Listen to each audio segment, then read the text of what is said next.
主席女士，即係今日我相信係呢個立法會咧最後嘅機會去討論呢個西九嘅呢個計劃。將個時間撥早幾年咧，其實我哋呢個委員會咧係05年1月成立。當初點解會成立咧？最主要大家都記得單一招標。其實西九呢一個文化區咧，原本當時填海嘅時候咧，40公頃嘅土地咧係做一個公園嘅臨海嘅公園。不過喺當時社會其實冇一個好充分嘅討論之下呢，突然間特區政府就話要做一個文化區，其實都惡咗言。不過嗰陣時個背景呢就好特殊嘅，個背景就係我哋啱啱經歷咗紅灣半島啊，嗰個咩貝沙灣嗰個樓啊，我都唔記得咗。我而家淨係記得個樓盤嘅，其實嗰陣時應該係數碼港，仲要講咩中藥港啊等等。其實呢，就係政府即係劃盡心思，就揾一啲咧可以單一招標嘅項目咧，就用一個好好聽嘅名目咧就送，驚分得唔夠，因為你冇理由淨係分咗俾個太子爺，其他人冇噶嘛，大家都明㗎啦。咁所以咧就要分勻佢，盡量都分夠佢。喺呢個背景之下咧，係成立。你話香港成個特區政府由殖民地到而家。即係前朝殖民地到而家，對文化係點樣去重視呢？我相信我哋喺立法會好多朋友，譬如石禮謙啊，好多人都好多時都會好關心香港嗰啲文化嘅項目。其實政府喺呢個西九文化區之前呢，係一路俾文化界去詬病，話佢支援不足，係冇重視過。但係會唔會有呢樣嘢會好啲呢？老老實實傾到呢一度呢，我係唔覺。縱使我哋使咗216億嘅錢，其實就唔止216億嘅，因為啱啱早排同我哋開會嘅時候呢，我有啲同事就提咗嗰度呢有好多個土地，包括呢係撥咗落去酒店、寫字樓同埋一啲餐飲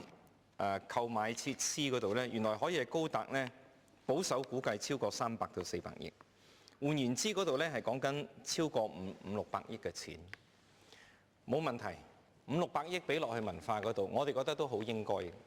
問題就係呢一種形式，呢一種即係都好似咧，我哋有時去珠江三角洲咧，都見到好多啲地標工程，嗰啲做地標嗰啲咧，即係做好多啲嘢威嘅。因為其實你一睇落去都明㗎啦，要好多個建築物啊，要地標建築啊，以前就離譜到做一個天幕天縫啊咁。其實咧係一個文化範圍唔係好重要嘅。其實到今日咧，我唔係好覺，亦都冇法子令我說服咧呢一個計劃咧係令到提升香港嘅文化嗰個參與嘅水平同埋質素。特別我想講兩樣，一個就係 M+， 一個就係話對嗰個觀眾同埋下一代，我哋嘅藝術表演嘅人啊，無論係參與同埋人才呢，其實政府所做同埋成個社會所做呢係好少。今日嚟咗呢，就係民政事務局長啦，咁我唔好講規劃嗰啲，亦都冇係講嗰啲錢嗰啲，因為都唔係你嗰份。但係全世界所有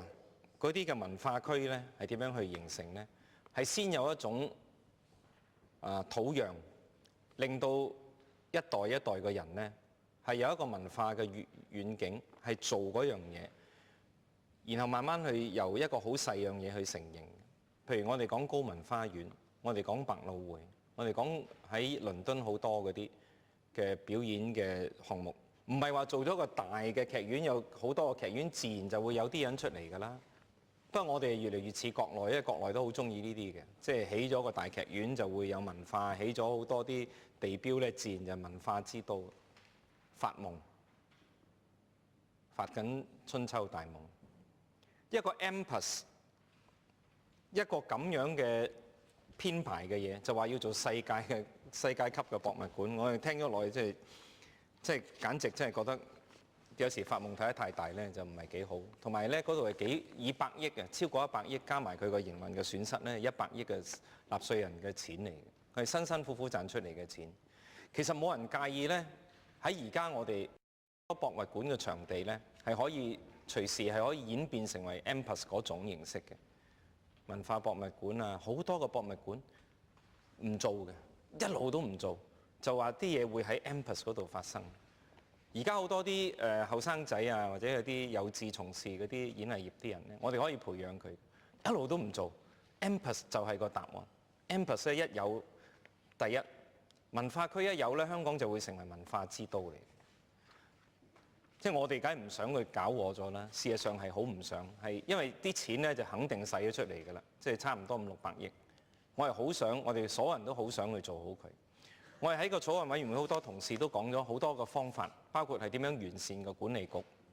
點樣體現係揾到足夠嘅人才入去，點樣去喺個政策上係令到西九好啲。但係似乎政府聽落去嘅係好少，仍然都好似即係歷次嘅一路嘅諮詢都係咁樣呢，就係啱聽嘅都會聽，不過唔啱聽嗰啲呢，就置若罔聞。立法會我哋嘅委員會呢，其實都用咗好多嘅時間心機，包括請埋一啲學術界嘅專家嚟呢，係將嗰個財政呢係做一個審視。最好笑呢，就係呢一啲連科學同埋學術水平都過唔到嘅一啲嘅財政嘅報告嘅預測呢，居然呢，我哋好多同事呢，今日我預計喺財委會都會係過一半去通過。我今日預示，我係直接地係希望呢個文化區做好，但係政府到今日嘅做法個編排呢，我有個預示呢，西九都會成為我哋另外一個大白象，將會令香港嘅市民呢係覺得係好可惜。我希望政府係盡任何嘢呢，將我呢個預測呢係成為落空。謹此陳辭，多謝主席嘅理事。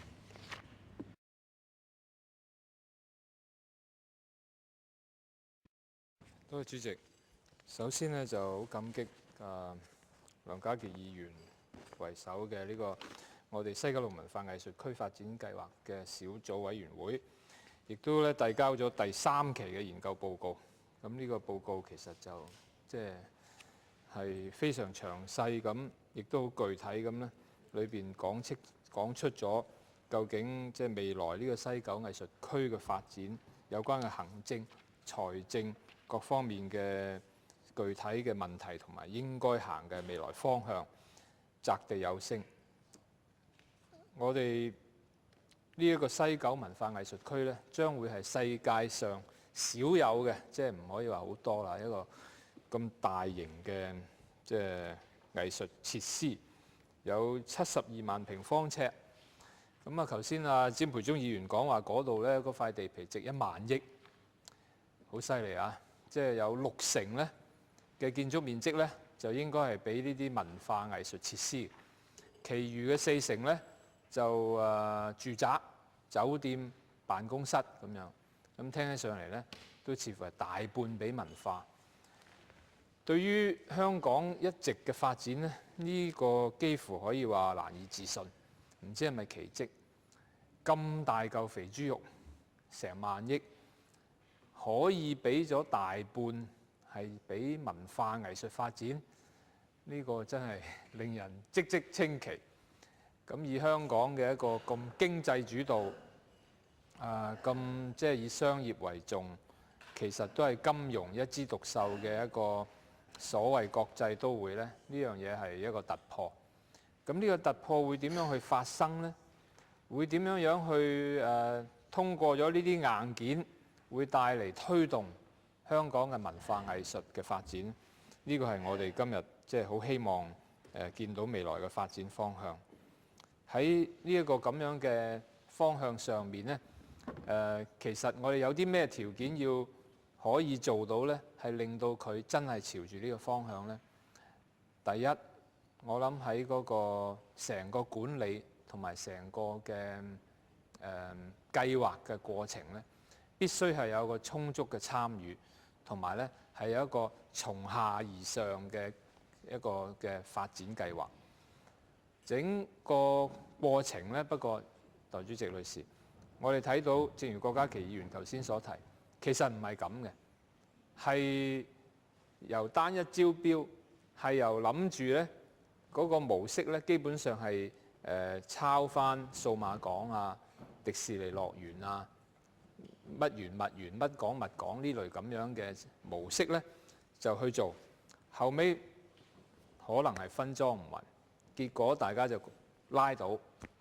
而家從頭嚟過。其實當時我覺得呢個西九文化區唯一能夠去同我哋即係今天特區政府以曾蔭權為首，以我哋亞洲國際金融中心嗰個圖像點樣去擺入去呢？呢個就唯一就可以做呢，就係一個俾一啲精英或者係俾啲所謂有錢嘅富豪呢，係喺嗰度愛嚟做佢哋嘅一個消閒，同埋係表達佢哋嗰種所謂 high culture， 即係高級文化活動、衣香鬢影。係即係當佢哋賺咗錢